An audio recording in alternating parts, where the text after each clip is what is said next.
बिस्मिल्लाहिर्रहमानिर्रहीम। अस्सलाम वालेकुम। उम्मीद है आप सब खैरियत से होंगे। अल्लाह ताला हम सबको अपने हिफ्ज़ व अमान में रखे, आमीन सुम्मा आमीन। बच्चों, क्लास 100 में आपको एक दफ़ा फिर से खुश आमदीद है, नए जोश और नए सिलेबस के साथ। बच्चों, आज का हमारा उन्वान है नात, सबक नंबर 2 है ये।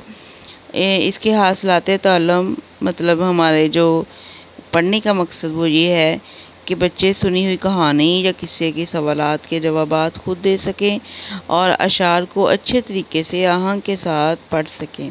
बच्चों, अपने उन्वान की तरफ आते हैं। हमारा उन्वान है नात। जैसा कि आप सब जानते हैं कि नात वो नज़म होती है जिसमें हज़रत मोहम्मद सल्लल्लाहु अलैहि वसल्लम की तारीफ़ बयान की जाए। तो बच्चों, हम सबसे पहले अपने मुश्किल अल्फाज पढ़ लेते हैं। ज़िंदगी, रहमत, तशरीफ़, उजाला, घटा, कलाम।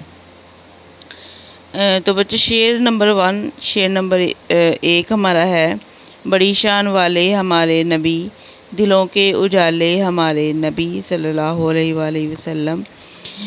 शान का मायने है इज़्ज़त। उजाले लफ्ज़ जो है वो लफ्ज़ उजाला से निकला है। उजाला का मायने होता है रोशनी। आपने इसी तरह से लफ्ज़ों को अंडरलाइन करना है और उनके साथ उनके मायने लिखने हैं। तो हम इसमें देखते हैं अब शायर कह रहा है।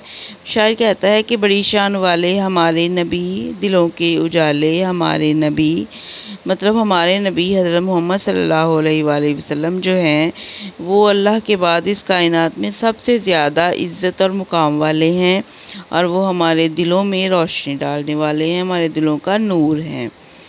शेर नंबर 2 है, वो मक्के में जिस वक्त पैदा हुए बुरे पूरी दुनिया के हालात थे।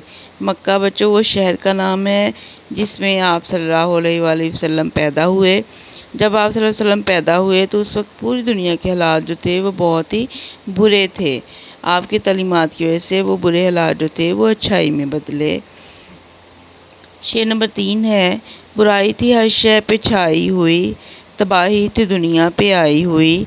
इसमें शायर कहता है कि आप सल्लल्लाहु अलैहि वसल्लम की आमद से पहले हर चीज़ जो थी वो बुराई में मुब्तला थी, हर तरफ तबाही और बर्बादी फैली हुई थी।